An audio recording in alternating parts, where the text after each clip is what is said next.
Good morning all of you dear student. आज अपन इस क्लास में बात करेंगे भ्रूण के परिवर्धन के बारे में। किसके बारे में बेटा? भ्रूण के परिवर्धन के बारे में। पिछली क्लास में आपने पढ़ा था कि एंडोस्पर्म का विकास कैसे होता है, एंडोस्पर्म किसे कहते हैं, उसका कार्य क्या है और वो कितने प्रकार का होता है। ठीक, अब मैं आप बात करूंगा आपसे भ्रूण के विकास के बारे में।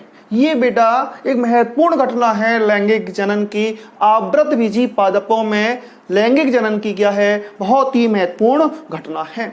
अब देखो, भ्रूण का जो विकास होता है वो बेटा निषेचन के बाद होता है, आफ्टर फर्टिलाइजेशन होता है। कब होता है? निषेचन के बाद होता है। भ्रूण का जो विकास है वो किसके बाद होता है? निषेचन के बाद होता है। और निषेचन में आप जानते हो युग्मकों का संलयन होता है, गैमेट फ्यूजन होता है।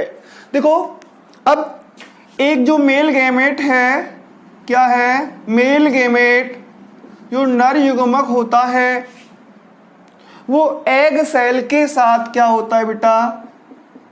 एग सेल के साथ, जो एग सेल है बेटा वो है क्या है? मादा युग्मक। ये नर युग्मक, ठीक, वो मादा युग्मक। ये दोनों युग्मक आपस में क्या हो जाते हैं? फ्यूज हो जाते हैं, संलित हो जाते हैं। और संलयन के फलस्वरूप किसका निर्माण करते हैं? जाइगोट का क्या करते हैं? निर्माण करते हैं। एक युग्मनज का, किसका? युग्मनज का क्या करते हैं? निर्माण करते हैं।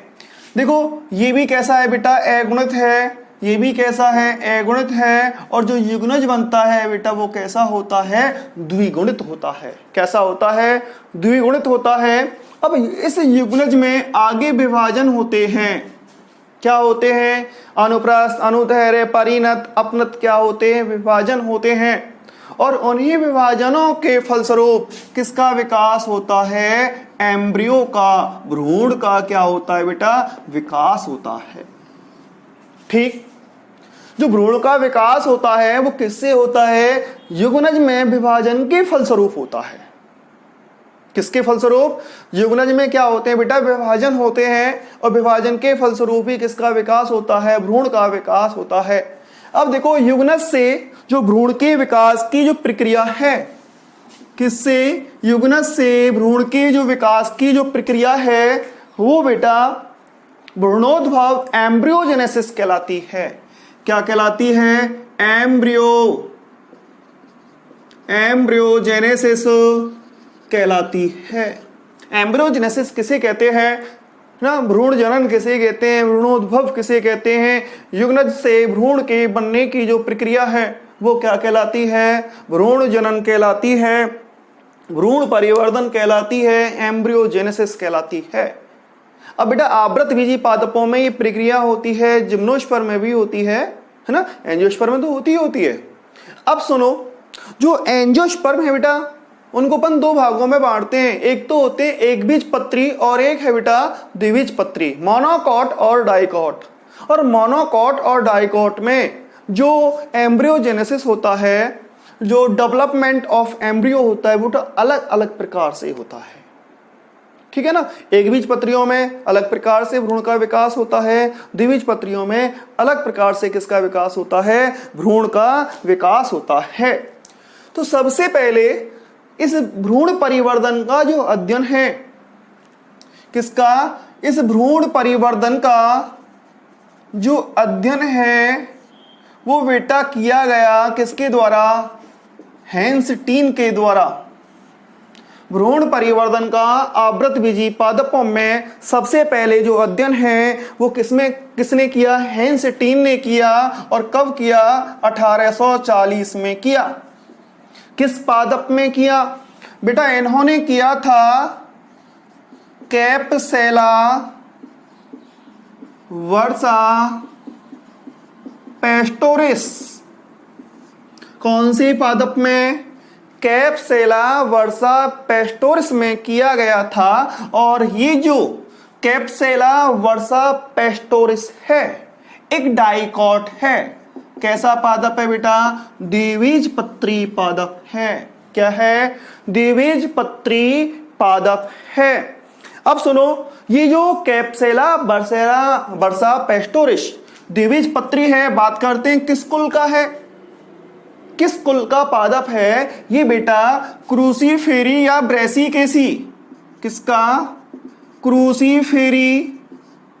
ये क्रूसीफेरी पहले नाम था, इसको बदल दिया गया है। अब क्या नाम रख दिया गया इसका? ब्रेसिकेसी।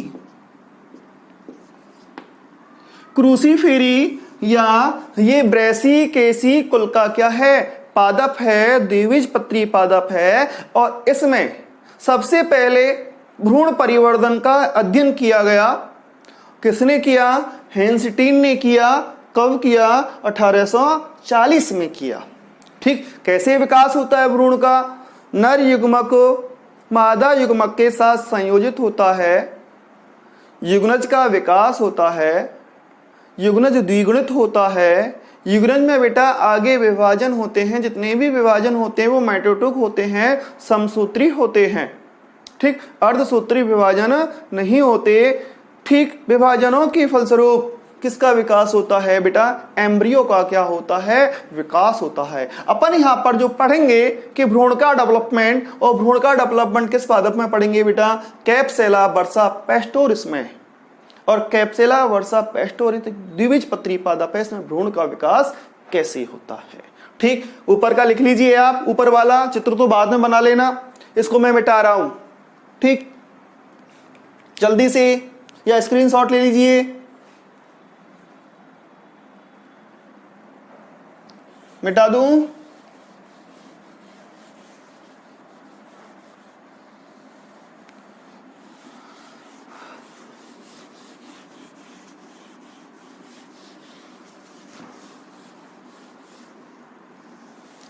अब देखो, अभी मैंने आपको बताया जो भ्रूण का विकास है बेटा वो किससे होता है?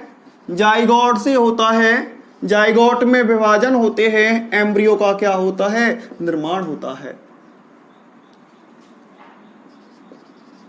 किसका? एम्ब्रियो का क्या होता है? निर्माण होता है। तो भ्रूण के विकास की जो प्रथम कोशिका होती है, क्या होती है? भ्रूण के विकास की जो प्रथम कोशिका है वो बेटा क्या होती है? जाइगोट होती है। क्या होती है? जाइगोट होती है। देखो यहां पर मैंने ये जो चित्र बनाया है वो है बेटा जाइगोट का। किसका है ये?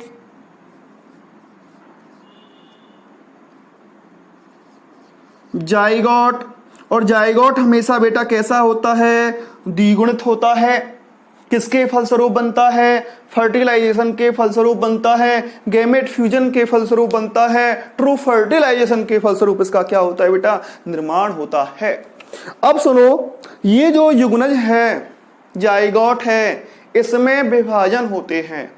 जो प्रथम विभाजन होता है जाइगोट में बेटा, जो प्रथम विभाजन होता है वो होता है अनुप्रस्थ, ट्रांसवर्स। कौन सा विभाजन होता है? अनुप्रस्थ विभाजन होता है। अब अनुप्रस्थ विभाजन जैसे ये है, ये कोशिका है।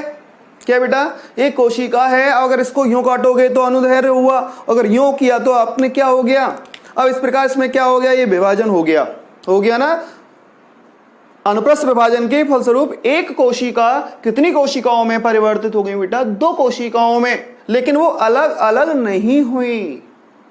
ठीक, अब इसमें ये अनुप्रस्थ प्रथम विभाजन क्या होता है? अनुप्रस्थ होता है। और इस अनुप्रस्थ विभाजन के फलस्वरूप निभाग की ओर, ये ऊपर वाला भाग है बेटा वो निभाग है, और नीचे वाला जो भाग है वो क्या है? बीजांड द्वार है। ये स्थिति किधर है? सभी में निभाग की ओर। ओके, और नीचे वाली स्थिति क्या है? बीजांड द्वार की ओर। 2 छोर होते हैं ना बीजांड में, ऊपर वाला निभाग और नीचे वाला क्या होता है बेटा? बीजांड द्वार। ठीक, प्रतिबी बीजांड में। अब सुनो, जो ऊपर जो निभाग की ओर जो ऊपर कोशिका बनती है बेटा, इसको कहते हैं अपन, क्या कहते हैं इसको? शीर्षस्थ कोशिका कहते हैं। क्या कहते हैं? शीर्षस्थ कोशिका, एपिकल सेल। और इसको अपन एपिकल सेल, इसको अपन बेटा सीए से दर्शाते हैं। किससे, CA से दर्शाया जाता है। इस एपिकल सेल को, इसे एपिकल सेल लिख रहा हूं यहां पर, एपिकल सेल कहते हैं। और इसे बेटा एम्ब्रियोनल सेल भी कहते हैं, भ्रूणीय कोशिका भी कहते हैं। क्या कहते हैं, भ्रूणीय कोशिका। अब नीचे की ओर अर्थात बीजांड द्वार की ओर बेसल सेल का आधारीय कोशिका का क्या होता है, निर्माण होता है। किसका, आधारीय कोशिका, बेसल सेल का। इसको बेटा अपन CV से क्या करते हैं, रिप्रेजेंट करते हैं। बेसल सेल का क्या होता है, निर्माण होता है। तो मेरा कहने का मतलब यह है, जो युग्मनज है इसमें प्रथम विभाजन अनुप्रस्थ होता है, जिससे निभागिकी ओर तो शीर्षस्थ कोशिका एपिकल सेल भ्रूणीय कोशिका बनती है, जबकि बीजांड द्वार की ओर बेटा किसका निर्माण होता है, बेसल सेल का आधारीय कोशिका का क्या होता है, निर्माण होता है। अब देखो इस आधारीय कोशिका में, किसमें, इस आधारीय कोशिका में हमेशा और हमेशा अनुप्रस्थ विभाजन होते हैं। क्या होते हैं, अनुप्रस्थ विभाजन होते हैं। जबकि जो एपिकल सेल है इसमें बेटा अनुदैर्घ्य और लंबत क्या होते हैं, विभाजन होते हैं। हमेशा और हमेशा आधारीय कोशिका में क्या होंगे, नीचे वाला आधारीय कोशिका का भाग है, यहां तक तो बेटा है ना, उससे आगे नहीं है, ठीक। और उसमें कौन से विभाजन होते हैं, हमेशा आधारीय कोशिका में बेटा कौन से विभाजन होते हैं, अनुप्रस्थ विभाजन होते हैं। क्लियर, इसमें बेटा दोनों ही विभाजन होते हैं। अब देखो ये दोनों कोशिकाएं, कौन सी कोशिकाएं, एपिकल सेल और बेसल सेल, दोनों ही बेटा साथ साथ क्या होती हैं, विभाजित होती हैं। क्या होती हैं, साथ साथ विभाजित होती हैं। अब देखिए जो एपिकल सेल है उसमें पुनः विभाजन हुआ, एपिकल सेल में बेटा क्या हुआ, पुनः विभाजन हुआ। कौन सा विभाजन हुआ, अनुदैर्घ्य विभाजन हुआ। क्या हुआ, अनुदैर्घ्य विभाजन हुआ। और आधारीय कोशिका में क्या हुआ बेटा, कौन सा विभाजन, अनुप्रस्थ विभाजन हुआ। अब आगे इसमें जो ये एपिकल सेल है ये CA है और ये बेटा पूरा क्या है, CV का भाग। अब जो C है अर्थात एपिकल सेल है, इसमें पुनः विभाजन हुए और पुनः विभाजन के फलस्वरूप एक टेट्राड का क्या होता है, निर्माण होता है। ये क्या बना, टेट्राड, चतुष्टांशक। किसका निर्माण होता है बेटा, टेट्राड का। और टेट्राड का निर्माण किसके फलस्वरूप होता है, एपिकल सेल के, एपिकल सेल में विभाजन के फलस्वरूप होता है। अब ये जो आधारीय कोशिका है इसमें बेटा 7 से 10 विभाजन होते हैं। क्या होते हैं, 7 से 10 विभाजन होते हैं। कौन से विभाजन होंगे, अनुप्रस्थ विभाजन। और अनुप्रस्थ विभाजनों के फलस्वरूप बेटा किसका निर्माण होता है, निलंबक का, सस्पेंसर का। किसका निर्माण होता है, निलंबक का। 7 से 10 कोशिकीय लंबा निलंबक बना। इस निलंबक का जो निर्माण होता है वो आधारीय कोशिका से होता है। कैसे होता है, आधारीय कोशिका में 7 से 10 बेटा कौन से विभाजन होते हैं, अनुप्रस्थ विभाजन होते हैं। अब सुनो, अब ये जो चतुष्टांक है इसमें पुनः विभाजन होगा। क्या होगा बेटा, पुनः विभाजन होता है। और इस चतुष्टांशक में जब पुनः विभाजन होता है तो कितनी कोशिकाएं बनेंगी, 4 की दुगनी कितनी हो गई, 8। कितनी हो गई बेटा, 8। तो इस जो ये रचना बनी ये कहलाती है ऑक्टेंट, अष्टांशक कहलाती है।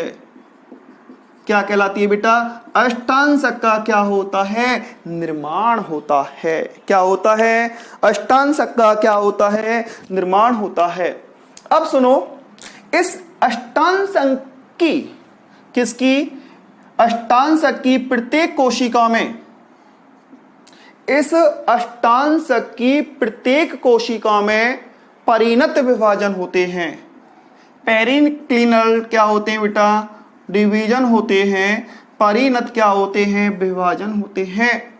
ठीक, अब परिणत विभाजनों के फलस्वरूप देखो दो परतें बनती हैं। एक तो बनती है बाह्य परत, क्या बनती है बेटा, बाह्य परत, और एक बनती है आंतरिक परत। एक तो परत बनती है बाह्य परत और एक बनती है कौन सी परत, आंतरिक परत। और ये भी 8 कोशिकीय होती है, 8 सेल्ड होती है। और ये भी बेटा कितनी कोशिकीय होती है, 8 सेल्ड होती है। बाह्य परत 8 कोशिकीय, आंतरिक परत 8 कोशिकीय होती है। अब सुनो, ये जो बाह्य परत है बेटा डर्मेटोजन का क्या करती है, निर्माण करती है, डर्मेटोजन। और ये डर्मेटोजन बाह्य त्वचा का, ये डर्मेटोजन भ्रूण की बाह्य त्वचा का क्या करती है, निर्माण। भ्रूण की बाह्य त्वचा का, बाह्य त्वचा का बेटा क्या करती है, निर्माण। भ्रूण की बाह्य त्वचा का निर्माण किससे होता है, डर्मेटोजन से होता है। डर्मेटोजन का निर्माण कैसे होता है कि अष्टांशक की प्रत्येक कोशिका में परिणत विभाजन होते हैं, जिससे एक 8 कोशिकीय बाह्य परत बनती है। और यही 8 कोशिकीय बाह्य परत किसका निर्माण करती है बेटा, डर्मेटोजन का। और डर्मेटोजन से भ्रूण की त्वचा का, किसका, भ्रूण की त्वचा का क्या होता है, निर्माण होता है। अब बात करें अपन किसकी, आंतरिक परत की। किसकी बेटा, आंतरिक परत की। और ये जो आंतरिक परत है,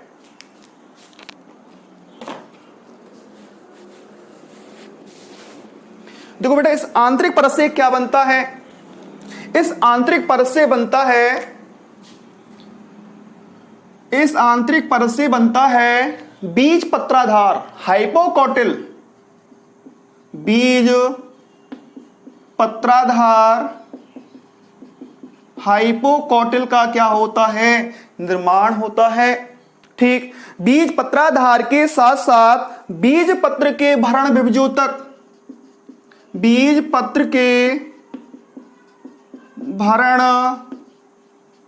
विभजोतक और प्राक एधा तंत्र का, किसका, प्राक प्रोकैम्बियल सिस्टम का, प्राक एधा प्रोकैम्बियल सिस्टम का, प्राक एधा तंत्र का क्या होता है, निर्माण होता है। समझ में आया। जब बेटा ये ऑक्टेंट बन गया, ऑक्टेंट की प्रत्येक कोशिका विभाजित होकर बाहर की ओर तो क्या बनाती है, डर्मेटोजन। और जो ये आंतरिक परत है, ये अंदर वाले भागों का, बीज पत्राधार का, बीज पत्र के भरण विभजोतक का, प्राक एधा तंत्र का क्या करती है, निर्माण करती है। किसका निर्माण करती है, प्राक एधा तंत्र का क्या करती है बेटा, निर्माण करती है। अब देखो मैंने आपको बताया था कि जो आधारीय कोशिका है, क्या है, जो आधारीय कोशिका है वो बेटा वो अनुप्रस्थ विभाजनों के द्वारा 7 से 10 कोशिकीय लंबा क्या बनाती है, निलंबक बनाती है।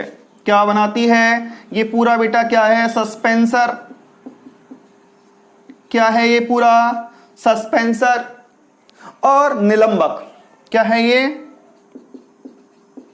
निलंबक। और निलंबक की अंतिम कोशिका फूलकर, निलंबक की अंतिम कोशिका ये, और ये फूलकर बेटा निर्माण करती है किसका, चूषकांका हिस्टोरिया का। किसका निर्माण करती है, चूषकांका हिस्टोरिया का। अब इस चूषकांक का कार्य क्या है, जो चूषकांक है आपको मैंने बताया था, जो कोशिकीय भ्रूणपोष है उसमें भी बेटा क्या हो जाते हैं, चूषकांक विकसित हो जाते हैं। और उसमें बताया था चूषकांक होते हैं बेटा वो किसको, भोजन को, पोषण को चूसने का, अवशोषण करने का क्या करते हैं, कार्य करते हैं। खाद्य पदार्थों का क्या करना, अवशोषण करना। किसका कार्य है, चूषकांक का क्या होता है, कार्य होता है। अब ये निलंबक की अंतिम कोशिका। अब निलंबक की भ्रूण की तरफ की जो कोशिका होती है क्या होती है? निलंबक। ये निलंबक है बेटा पूरा। अंतिम कोशिका तो चूष्कांक का निर्माण करती है, ठीक है ना। और भ्रूणीय सिरे की तरफ ये जो कोशिका है, ये वाली बेटा, ये वाली जो कोशिका है वो निर्माण करती है अधः स्फीतिका का। किसका? अधः स्फीतिका का निर्माण करती है। हाइपोफाइसिस का क्या करती है? निर्माण करती है।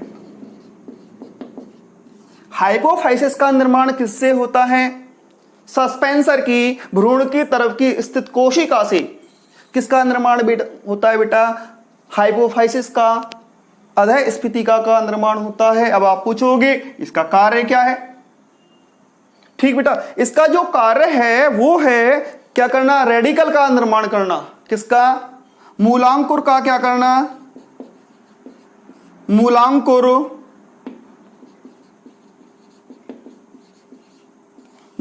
का निर्माण करना होता है। इसके अलावा बेटा ये मूलांकुर शीर्ष का भी क्या करती है? निर्माण करती है। किसका? एक तो मूलांकुर का और मूलांकुर शीर्ष का बेटा क्या करती है? निर्माण करती है।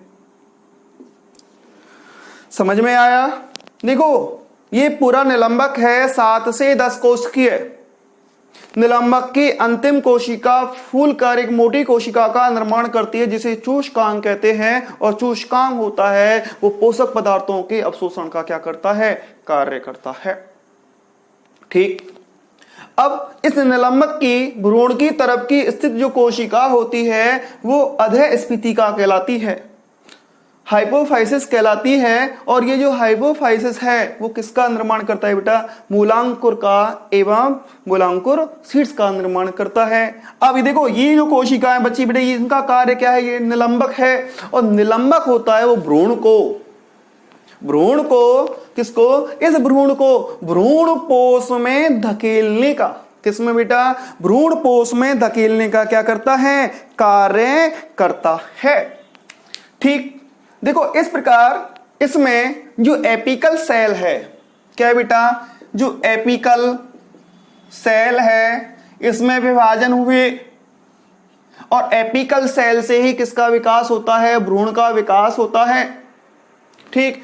पहले तो बेटा ये कैसी रचना बनी? गोल। ठीक। उसके बाद ये क्या होता है? जब ये क्या डर्मेटोजन बन जाती है, आंतरिक परत का निर्माण हो जाता है, तो ये बेटा हार्ट शेप में आ जाता है। किसमें? अर्थात जो भ्रूण है वो बेटा कैसा हो जाता है? हृदयाकार हो जाता है। गोल के बाद बेटा किसमें? हार्ट शेप में, वो हृदयाकार रूप में क्या हो जाता है बेटा? परिवर्तित हो जाता है। क्लियर? हृदयाकार में क्या हो गया? परिवर्तित हो गया। अब धीरे धीरे जो हृदयाकार रचना है इससे बेटा कितनी पाली बनी? 2 पालियों का क्या होता है? निर्माण होता है। किसका निर्माण होता है? ये धीरे धीरे ये खांच बनी। देखो ये हृदयाकार है, इधर एक पाली उधर एक पाली। और ये जो दोनों पालियां हैं क्या है बेटा? इसमें ये दोनों जो पालियां हैं वो निर्माण करती हैं बीज पत्रों का। बीज के बीज पत्रों का क्या करती हैं बेटा? निर्माण करती हैं। द्विबीज पत्रियों में 2 बीज पत्र होते हैं। और अपन पढ़ रहे हैं यहाँ पर कैप्सुला वर्सा पेस्टोरिस एक द्विबीज पत्री है, इसलिए यहाँ पर कितने बीज पत्र बनेंगे? 2 बीज पत्र बनते हैं। और एक बीज पत्री में बेटा क्या होता है? एक बीज पत्र का निर्माण होता है जिसे अपन स्कूटेलम कहते हैं। क्या कहते हैं? स्कूटेलम कहते हैं। अब सुनो, ये बन गया, इसकी दोनों पालियां बन गई बेटा। अब पालियों के मध्य में यहां पर क्या होती है? खांच होती है। क्या होती है? खांच होती है। और यहां पर एक खांच बंद होती है बेटा। इस खांच में विकसित होता है पिलूमूल प्रांकुर। क्या विकसित होता है? साफ साफ लिख देता हूं, प्लूमूल प्रांकुर क्या होता है? विकसित होता है। ठीक। अधः स्फीतिका से किसका, मूलांकुर का विकास हो गया। और पालियों के मध्य स्थित खांच में किसका विकास हो गया बेटा, प्रांकुर का क्या हो जाता है, विकास हो जाता है। देखो इसमें जो प्रांकुर की जो स्थिति है वो शीर्षस्थ है। कैसी है बेटा, शीर्ष पर है। और पालियों की स्थिति, बीज पत्रों की स्थिति कैसी होती है, पार्श्वीय होती है। द्विबीज पत्रियों में हमेशा और हमेशा जो प्रांकुर होता है वो शीर्षस्थ स्थिति पर होता है, और जो बीज पत्र होते हैं बेटा अगल बगल में अर्थात पार्श्वीय होते हैं। कैसे होते हैं, पार्श्वीय होते हैं। परंतु एक बीज पत्रियों में जो प्रांकुर होता है ना, एक बीज पत्रियों में प्रांकुर बेटा पार्श्वीय होता है। द्विबीज पत्रियों में प्रांकुर की स्थिति शीर्षस्थ है। एक बीज पत्री में प्रांकुर की जो स्थिति होती है वो बेटा कैसी होती है, पार्श्वीय होती है। क्लियर। अब सुनो ये क्या हुआ, ये जिस दोनों पालियां बेटा किसमें परिवर्तित हो गई, बीज पत्रों में परिवर्तित हो गई। और बीज पत्रों के जो ऊपर का भाग होता है, ये जो बीज पत्र है इसके ऊपर का जो भाग होता है वो तो कहलाता है, किसको मिटाऊं, इसको मिटा दूं, पहले स्क्रीनशॉट ले लीजिए आप एक बार, तब मिटाऊंगा।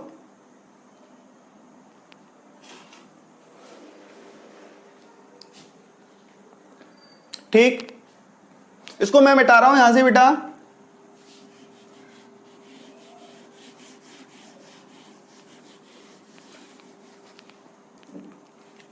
ये तो क्या है, प्रांकुर है। देखो कि बीज पत्रों के स्तर से जो ऊपर का भाग है वो तो कहलाता है बीज पत्रोपरिक, बीज पत्रोपरिक, इसे एपिकॉटिल कहते हैं। क्या, ऊपर का भाग है। और इससे जो नीचे का भाग होता है, क्या होता है, जो नीचे का भाग होता है वो बेटा क्या कहलाता है, इससे नीचे का भाग होता है वो कहलाता है बीज पत्राधार, हाइपोकॉटिल कहलाता है। क्या कहलाता है, बीज पत्रोपरिक तो ऊपर का भाग, और नीचे का भाग क्या कहलाता है, बीज पत्राधार कहलाता है। आपको पता है जो ऊपर के भाग में क्या होता है बेटा, प्रांकुर होता है। क्या होता है, इसमें क्या होता है, प्रांकुर। और आपको पता है यहां पर मैंने बताया था आपको, जो ये नीचे का भाग है वहां पर अधःस्फीतिका, और अधःस्फीतिका से किसका, मूलांकुर का क्या होता है, विकास होता है। इसमें बेटा क्या होता है, मूलांकुर। ठीक। अब जो प्रांकुर, जब प्रांकुर निर्माण करता है प्रहरोह तंत्र का, और जो मूलांकुर है वो बेटा किसका निर्माण करता है, मूल तंत्र का क्या करता है, निर्माण करता है। प्रांकुर से किसका, सूट सिस्टम का, सूट सिस्टम का क्या होता है, निर्माण। और मूलांकुर से बेटा किसका निर्माण होता है, रूट सिस्टम का क्या होता है, निर्माण होता है। अब सुनो यहां पर बेटा जो निलंबक है क्या है, ये 7 से 10 कोश के हैं। ये इस भ्रूण को देखो यहां पर स्पष्ट क्या बन गई, दो पालियां, क्या बन गई, दो पालियां बन गई। दोनों पालियां किसमें, बीज पत्रों में रूपांतरित हो गई। किसमें परिवर्तित हो गई, बीज पत्रों में। इनके मध्य खांच है, उसमें प्रांकुर होता है, ऊपर के भाग में होता है बीज पत्रोपरिक में होता है, नीचे का भाग होता है वो बीज पत्राधार हाइपोकॉटिल होता है, उसमें मूलांकुर होता है। ठीक। प्रांकुर से बेटा किसका निर्माण होता है, जो प्लूमूल है प्रांकुर है, उससे सूट सिस्टम का, पौधे के वायवीय भाग का क्या होता है, विकास होता है। जो मूलांकुर है उससे रूट सिस्टम का, पादप के भूमिगत भाग का क्या होता है, विकास होता है। ये बन गया भ्रूण। अब बेटा मेरे क्वेश्चन है आपसे, इस भ्रूण का विकास कहां हुआ। इस भ्रूण का विकास होता है मादा युग्मकोद्भिद के अंदर, भ्रूण कोश के अंदर। क्लियर। अब भ्रूण कोश में एक तो भ्रूण एम्ब्रियो सैक में एक तो भ्रूण का निर्माण हो गया, और आपको पता है ट्रिपल फ्यूजन के फलस्वरूप भ्रूणपोष का निर्माण हो गया। तो दो रचनाएं तो इसमें बन गई, किसमें, किसमें बन गई दो रचनाएं, एक तो भ्रूण बन गया और एक भ्रूणपोष बन गया। वो रचनाएं बेटा किसमें, एम्ब्रियो शेक में। और जो निलंबक है, सस्पेंसर है, इस भ्रूण को भ्रूणपोष में धकेलने का क्या करता है, कार्य करता है। इस भ्रूण के लिए जो पोषण है भ्रूणपोष से प्राप्त होता है। अब बात करूं एम्ब्रियो सैक कहां होता है, एम्ब्रियो सैक बेटा कहां होता है, बीजांड में होता है। किसमें होता है, गुरु बीजाणुधानी में, बीजांड में एम्ब्रियो सैक होता है। अब सुनो, जो एम्ब्रियो, देखो ये मैंने एक फाइनल चित्र बनाया है, ये बीजांड है बेटा, है ना, ये आपको बीजांड ग्रंथ दिख रहा है, ये बीजांड द्वार है। और देखो ये जो रचना मैंने आपको बताई ये वाली इसमें है, वो है बेटा क्या, भ्रूण। और इसके बाहर क्या है बेटा, भ्रूणपोष। और ये भ्रूणपोष परिवर्धित हो रहे भ्रूण को क्या करता है, पोषण प्रदान करने का कार्य करता है। इस प्रकार द्विबीजपत्री में भ्रूण का क्या होता है बेटा, विकास होता है। एक भ्रूण में एक जो भ्रूण है बेटा वो भ्रूण अक्ष के रूप में होती है। किसके रूप में होती है, भ्रूण पादपों में भ्रूण अक्ष के रूप में पाई जाती है, जिसमें प्रांकुर और मूलांकुर क्या होते हैं, उपस्थित होते हैं। और इसके अगल बगल में पार्श्वीय स्थिति में क्या होते हैं, बीज पत्र होते हैं। क्लियर, आशा करता हूं आपको समझ में आ गया होगा। दोबारा से बता देता हूं थोड़ा सा शॉर्ट में। जायगोट में प्रथम विभाजन के फलस्वरूप एक तो शीर्षस्थ कोशिका का, एक आधारीय कोशिका का। शीर्षस्थ कोशिका में विभाजन कौन से होते हैं, अनुदैर्घ्य अनुप्रस्थ। और आधारीय कोशिका में बेटा कैसे होते हैं, अनुप्रस्थ विभाजन होते हैं। आधारीय कोशिका में अनुप्रस्थ विभाजन के फलस्वरूप 7 से 10 कोशिकीय लंबा निलंबक बनता है। इस निलंबक की अंतिम कोशिका फूलकर चूषकांक का क्या करती है, निर्माण करती है, जो भ्रूणपोष से पोषण का अवशोषण करती है। इस निलंबक की भ्रूणीय कोशिका की तरफ, शीर्षस्थ कोशिका की तरफ स्थित कोशिका अधः स्फीतिका हाइपोपाइसिस कहलाती है, जो कि मूलांकुर का क्या करती है, निर्माण करती है। एपिकल सेल में विभाजन होते हैं, पहले टेट्राड बनता है, फिर ऑक्टेंट बनता है ना। ऑक्टेंट की प्रत्येक कोशिका परिणत विभाजनों के फलस्वरूप ना एक तो बाह्य परत डर्मेटोजन का निर्माण करती है, जो भ्रूणीय त्वचा का निर्माण करती है। और जो आंतरिक परत होती है वो बेटा किसका निर्माण करती है, जो आंतरिक परत है वो बीज पत्रों के भरण विभजोतक का निर्माण करती है, प्राक एदा तंत्र का निर्माण करती है, हाइपोकोटिल का क्या करती है, निर्माण करती है। ठीक, गोल के बाद ये जो भ्रूण होता है वो हृदयाकार हो जाता है, और जो परिपक्व भ्रूण होता है इस प्रकार व्यवस्थित हो जाता है। आशा करता हूं कि आपको ये समझ में आ गया होगा। नहीं आए तो आप कमेंट्स बॉक्स में जरूर बताएं मुझे, मैं दोबारा से और बता दूंगा बेटा। ठीक है ना। अब तो मैंने चित्र और लिख के साथ साथ बताया, फिर मैं सिर्फ आपको एक आरेख के द्वारा और बता सकता हूं, यदि समझ में नहीं आया हो तो। थैंक यू, स्क्रीनशॉट लीजिए आप इसका। और ये जो डायग्राम है बेटा, है ना, ये डायग्राम बहुत बार पूछा गया है, क्योंकि लंबा भी है, इसमें बड़ा क्वेश्चन बनता है, 3 नंबर का क्वेश्चन बनता है बेटा, इसमें बहुत अच्छा क्वेश्चन बनता है, इसलिए आप इसको हल्के में ना लें। Thank you.